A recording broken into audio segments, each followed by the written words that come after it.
Good morning, everybody. A question: is becoming rich wrong? The answer is a big no. Why do I say that?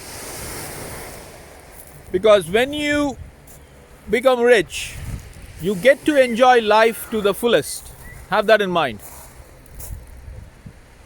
I shall give you a following example in a while. Now, when you are rich, you get to eat good food. In today's world, you need to be much particular about the foods that you are buying, because when you go into a shop, you want to buy, say, a type of vegetable. There are different varieties for the same vegetables, and you all know there is something called as vegetables which are grown without using chemical fertilizers and stuffs like that. That would be on the expensive end. Even if you were to go buy meat, say lamb meat you want to buy, there are different qualities in lamb meat.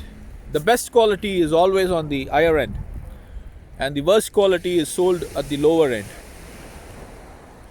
Now, the next point: if you want to educate your children in good schools, then if you are rich, you can really afford, because education is imperative, and more so to educate children in schools which have teachers of higher standards who exercise greater professionalism is imperative. Of course, having said that, I should also tell you, not all schools have teachers well equipped to deal with the challenges that today's life requires them. In other words, from my long study and the observations that I have acquired from others, I understand that many of the schools are functioning at a mediocre level, hiring teachers at who lack professionalism and who lack the expertise in handling the challenges that the world today is posing. Of course, that's the way they do, because they want to cut the costs. They want to save money. Okay, having said that, I should also say to you that there are still certain schools which have teachers of greater standing and erudite intellects who can change a student from mediocre to achieve greater excellence. And this is only possible if you are rich. Let us consider a situation. Imagine your child, a boy or a girl, wishes to learn skating. There are three ways that the child can do so. One way would be to put on the skating shoes and try it on herself or on his own volition. The other way, the child's father can teach the child how to skate. The third way is that the father of the child or the parents of the child hiring a professional to learn or to teach skating to the child. That's the case with anything that you want to learn. Say you want to learn music, you hire a teacher, or you can teach yourself the instructions of music to your child, or the child can learn by itself. The ways, the first and the second way which I have just mentioned to you, that means the way, if the child was to learn by itself, or you teaching the child would only scale to a mediocre level. So there's no way the child can reach excellence, because there is always professionals who know the job better. That's the reason we call them as professionals. But when you hire a teacher to teach a child music, say to play the piano or to skate, then the performance of the child is par excellence. So there is also the possibility of a child becoming a musician or becoming a professional skater. Now, why am I telling you all this? All these things can only happen if you are rich. If you have money with you, you can do the things which I'm telling you now. So, coming back to the question, is becoming rich wrong? No. I give you another example from history. This occurred sometime in the 3rd century. I hope you all have heard Alexander.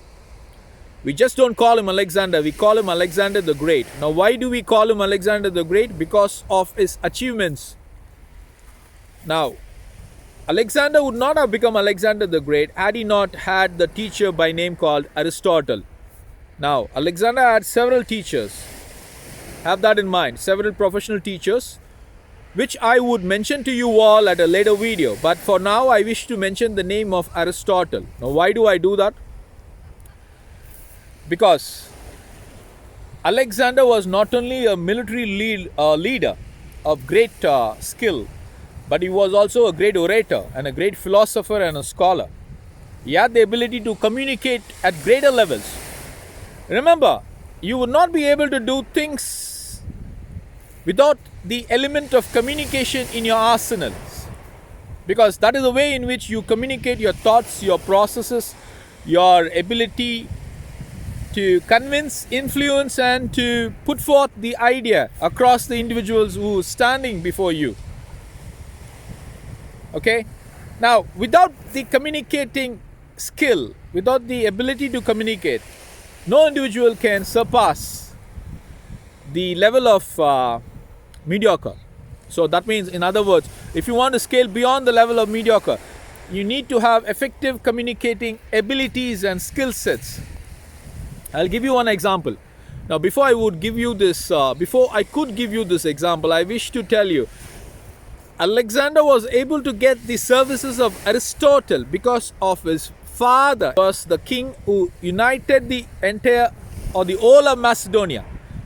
Because before that, Macedonia was ruled by several small miniature, or I would say small kings, who were constantly quarreling among themselves, because he became so affluent and so rich and so powerful that he was able to hire the best of the best teachers and scholars to train Alexander, and Aristotle was one among them. There were many of the teachers and scholars who educated Alexander, and Aristotle was just one among them. Now, why am I telling you this? Because Aristotle was largely responsible for Alexander's scholarly and philosophical nature. On one such occasion, this is an incident that really happened. Just before the Greek army, the army led by Alexander, the united Greek, was about to wage a war against the Persians. Now, there was this soldier who was crying in his tent on the very night the expedition was to begin. Now, Alexander had this habit of going around his camp to observe or to investigate how his soldiers are behaving. So as he was doing, he was hearing these people crying. This person crying. So what did he do? He immediately went into the tent and saw this guy crying, and he asked him, "Why are you crying?" Immediately he says, "Sir, I'm a young man." Apparently the soldier was not aware that it was Alexander. So he simply said, "Sir, I'm the only son to my mother, and I'm just newly married. What would happen if I get killed in the battle?" Immediately, you know what Alexander did? Alexander said, "Okay, boy, what's your name?" The boy said, "Alexander." You know what he said? "Either you stop crying or you change your name." Either you stopped crying or you change your name. Can you imagine? And this is Alexander the Great. And he walked away. So such a powerful person became powerful because of the training that he received from Aristotle. The point I wish to mention here is, to become rich should be your single most goal in your life. So I shall tell you my own experience. There were times in my past where I used to, whenever during travel times, I used to share hotel rooms with colleagues. Well, because of shortage of funds, I tell you, your level of cooperation or your level of compromise should be to the extremities that life can even permit. You need to compromise on everything from water heaters to using the shower room or the washrooms, from switching on the air condition to entering the room. So many compromises that you ought to do. Otherwise, you wouldn't be able to live with the person who's living with you. But when I became rich, whenever I travel, I always make sure that I check into a star rating hotel which offers me all the amenities that life could offer. And I find the complete fulfillment of living. Every minute is a joy when you do that.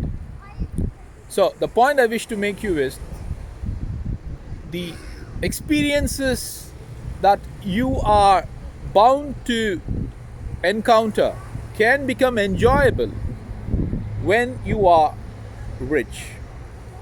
Not only that, what help can you do to others when you do not have riches in your possession? You follow me? I remember Andrew Carnegie. He was the founder of the steel industry in America. Now, he started off working for pennies and accumulated millions and millions of wealth. Now, when Andrew Carnegie passed away, there was a note on his table which said, "I spent the first half of my life accumulating wealth, and the second half I gave it all away." It is imperative to understand that Andrew Carnegie's life was an epitome of philanthropy that every rich people ought to, should enumerate. So the bottom line I wish to say is, every individual that is watching this video should be inspired to become rich, because when you become rich, the experiences and the joy and the abundance that you enjoy is leagues apart from those who are put to experience those same experiences. You follow what I'm trying to tell you? So, becoming rich is the single most vision that individuals should have. As the famous saying goes, money talks and bullshit walks. It's a proverbial saying in the Caribbean. Now, the importance of money and importance of becoming rich or being rich, you will realize even among your own family circles, among your own relatives, how they treat a person who's rich and how they treat another individual who's not rich. If you and someone else who's rich, just for a case scenario I'm illustrating, were to go, and if one of your relatives find out, or if they were to be aware that this other individual is very affluent, immediately the treatment changes. So I'm not talking out through my hat. I'm telling you the realities of life. Enjoy your day.